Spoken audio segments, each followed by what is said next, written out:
Linkin Park are the definitive leaders of the nu metal genre. They've sold over 35 million records worldwide and show no signs of slowing down. But these talented stars didn't blaze trails overnight. They struggled for years to gain recognition and respect in the music industry. You're just trying to prove, like, hey, I'm not jobless.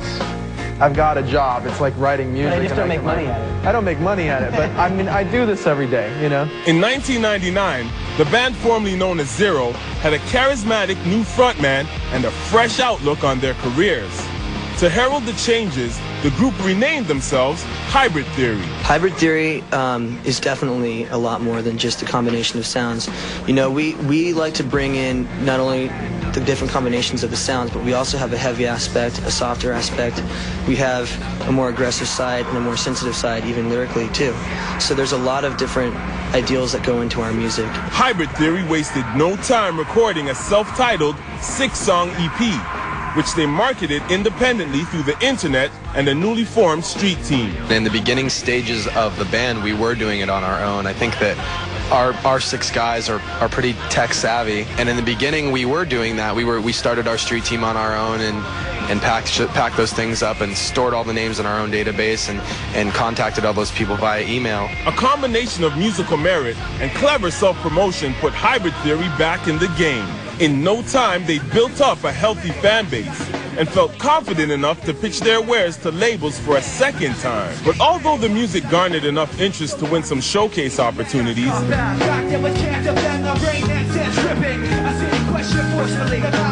there were still no offers on the table. We pretty much just focused all of our energy on the songs, and that really was our basis for what we wanted to do. And then after we got the songs together, we put the demo together, and then we started showcasing for the labels and doing a few shows here and there. By 2000, the band was at a standstill.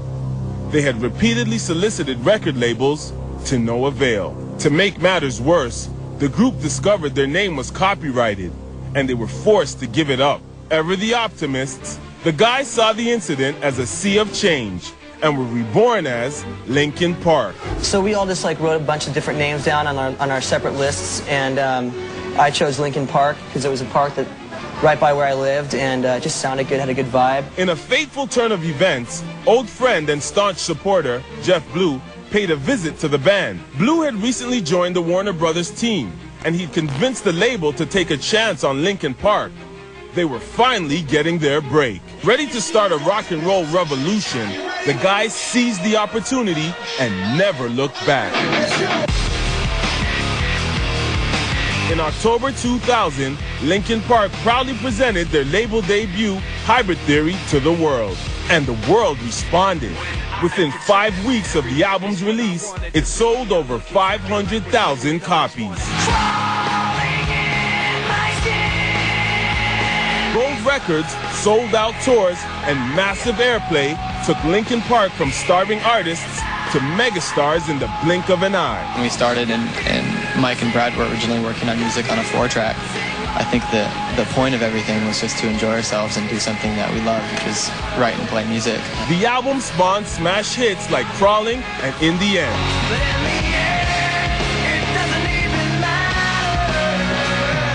While the first single, One Step Closer, became the rock anthem of 2001.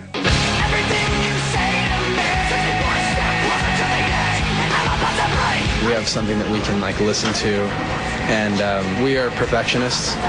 We really are hard on ourselves when it comes to writing music and most things like playing shows, whatever.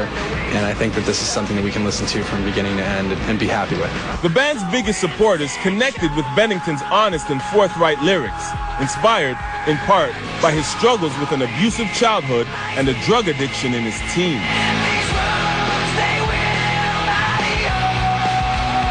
Crawling is a really emotional song. It's got a lot of very deep lyrics, and it's kind of like admitting something that you don't really like to admit, which is, having a problem with yourself. And sometimes you have to learn how to deal with living inside of your own skin and being the person that you are, day to day. And that's not something to be ashamed of or anything like that. It's just something that isn't always peachy. He said he may write something that's really like straight ahead, whereas I might write something that's really like what our producer Don would say, poor me. Like I write a lot of stuff that's just like, oh God, I'm so bummed or whatever. But we find a way to put those things that are a little more, hopefully a little more intelligent than like just whatever comes out of your head, and work with them a little bit and come up with something we're really proud of. Hybrid Theory would go on to become the biggest selling album of 2001, with over 19 million sold worldwide and a huge fan base in Canada.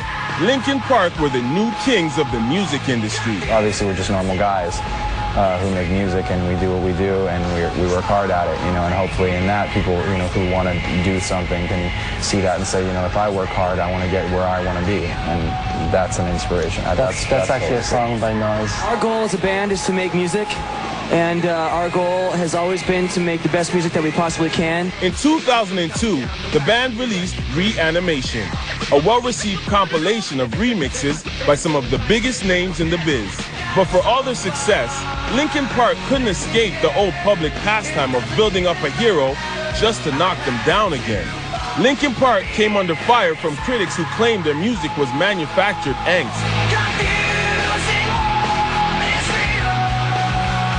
People made jokes about us being put together by a boy band producer thing or something. They said we were, what if they're manufactured? It was a big scandal, and obviously that's ridiculous. In fact, the entire nu metal genre was called into question,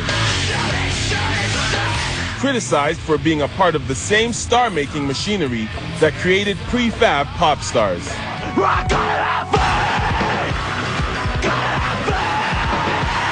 As a result, musicians began to try and distance themselves from the genre. I think you're only limited by your own imagination, and that transcends, classifications, transcends rock, transcends hip-hop.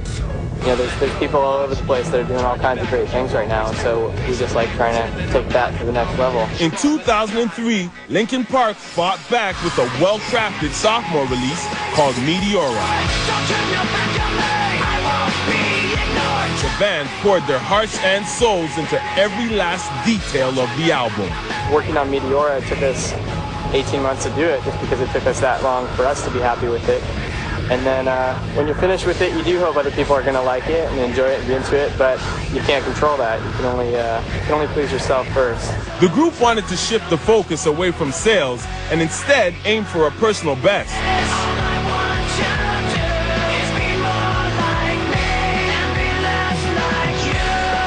Meteora went on to receive widespread critical acclaim, silencing critics who questioned their authenticity. Going into this second record, there was a certain level of trust there. Yes, they've grown up, they've seen the world, but when they came to the studio, they left their egos outside, and we could work and make a great record. And that's the unique thing. That doesn't happen a lot of times with successful bands. To promote the album, Linkin Park went back on the road for another 2 years. When we went to Malaysia, it was kind of crazy. We got off the plane, and there was let's say maybe 100 people waiting for us in the airport.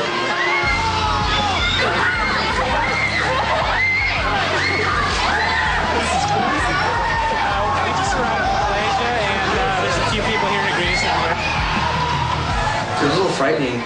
I don't know if I'd like that everywhere we went. I think that would kind of get really old. A little bit of adrenaline, a little scary. But in between concert dates, the guys managed to find time to squeeze in additional projects. If you having girl problems, I feel bad for you, son. I got 99 problems, but J1, come on! 2004 marked the beginning of an innovative collaboration with the reigning king of hip-hop, Jay-Z. I like to do different things. I like to collaborate and create well of artists, man.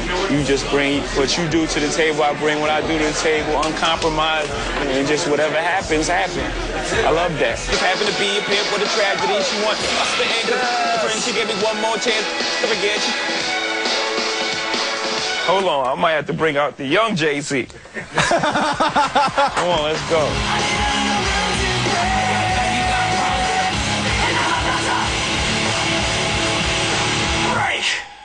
Good, man. There's something about this song that says hit. If we could just get Jay-Z on this track, it'd be big. Bringing the